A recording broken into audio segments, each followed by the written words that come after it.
Monsieur le sénateur, monsieur le conseiller général, mesdames et messieurs les maires, mesdames et messieurs les conseillers généraux, monsieur le maire, mesdames, messieurs, Jean-Claude Abriou nous a quittés le 11 septembre 2011 et l'hommage unanime qui lui a été rendu a été vraiment très unanime, puis c'était très éloquent. Ce n'est que justice pour lui, car comme l'a dit, je suis ému au possible. Comme l'a dit Jacques, Jean-Claude Abriou était aimé, respecté et estimé de tous. Il laisse l'image d'un homme droit et juste, toujours au service de l'intérêt général et de sa ville, notre ville qu'il aimait profondément. Jean-Claude était assurément et viscéralement un homme de conviction, toujours prêt à défendre ce en quoi il croyait. Un maire bâtisseur qui a remis Aulnay sur les rails, animé par son souci d'agir pour les autres. C'était un authentique Aulnaysien. Élu conseiller général d'Aulnay Sud en 1982, puis maire en 1983, après 4 tours de scrutin, il occupera cette fonction jusqu'en 2003. Il sera également député de la Seine-Saint-Denis et de la Nation, bien sûr, de 1993 à 2007.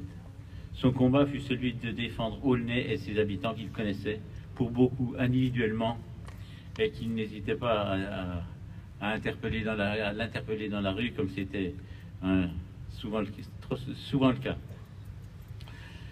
Chez lui, dire bonjour n'était pas un automatisme, comme on le voit trop souvent. Il avait toujours de la chaleur dans cet acte, somme toute bénin, qui ajoutait quelque chose à son côté débonnaire et qui augmentait la sympathie à son endroit. De ce fait, les Aulnaysiens lui pardonnaient beaucoup de choses, car c'était Jean-Claude.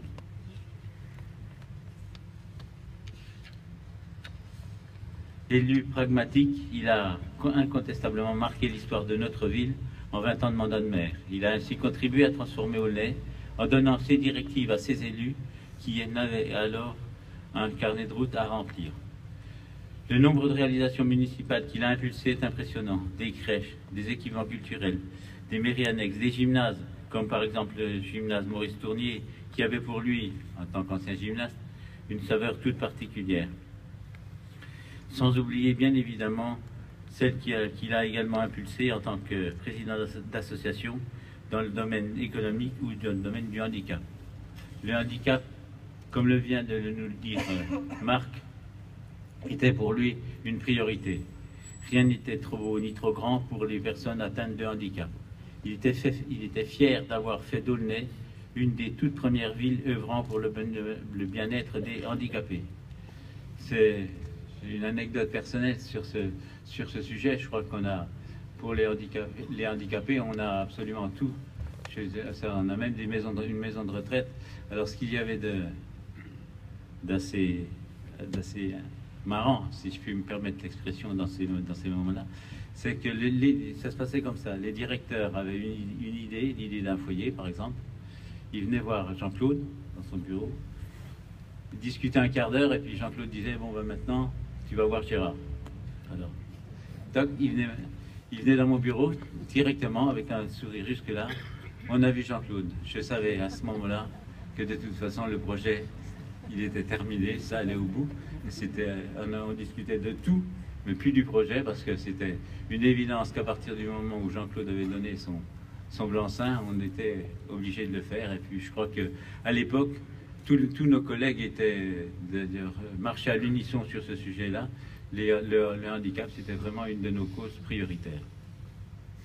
C'est pour donc toutes les raisons que je viens d'énumérer que lors de l'hommage solennel qui lui a été rendu à l'hôtel de ville, j'avais demandé au maire de l'époque qu'un lieu emblématique puisse porter le nom de Jean-Claude Abriou.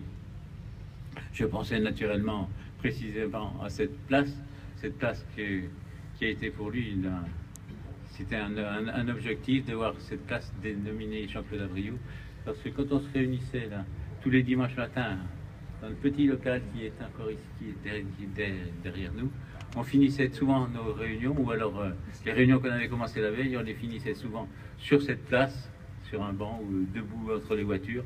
Et chaque fois, il nous disait, tu vois, cette place, j'espère qu'un jour, elle portera mon nom. C'est pour ça que nous avons tous œuvré pour que enfin, justice lui soit rendue. Dans son engagement politique, il était nécessaire qu'un lieu de représentatif d'un secteur lui soit attribué. Jean-Claude Abriou laissera l'image d'un maire profondément humain, toujours présent dans sa ville, un véritable élu de terrain, proche de ses administrés et des employés communaux, qu'il a toujours profondément respectué, en saluant à chaque occasion la qualité de leur travail. Jean-Claude était l'un des nôtres, il le reste, et la route que nous avons eu le bonheur et l'honneur de partager avec lui demeure marquée dans nos cœurs et dans nos mémoires.